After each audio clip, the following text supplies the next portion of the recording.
naka into zakho mhlawumbe uyabona ukuthi azihambi kahle okanye mhlawumbe utholile ukuthi lento nayo eyakoMalume uyiphiwe ethongweni lakoMalume kobaluleka ukuthi uhambe usondele kulona ufike ubonge kulona hayi ukuthi ngoba naku uzalelwe emshadweni sekufanele ukuthi uhambe obonga koMalume bakho uyakhona ukubonga ngoba utholile ukuthi izinto zakho uziphiwa khona koMalume kodwa mawuzalwe la kaMthiyane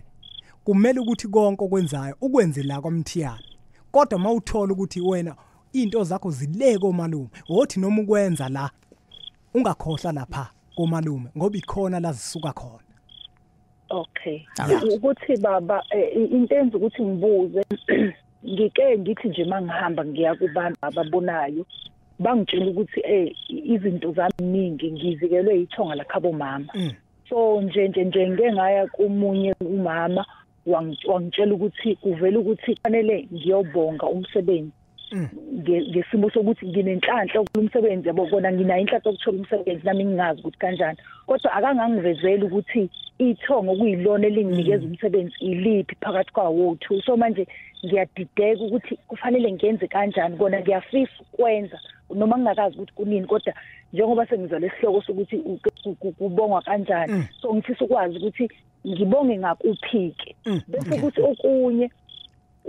kunalento ukuthi bathi uma ngabe uthi uyobonga emsamo ubonga umsebenzi bavele lawa bangasekho bese bevele bayawuvala so indlela ukuthi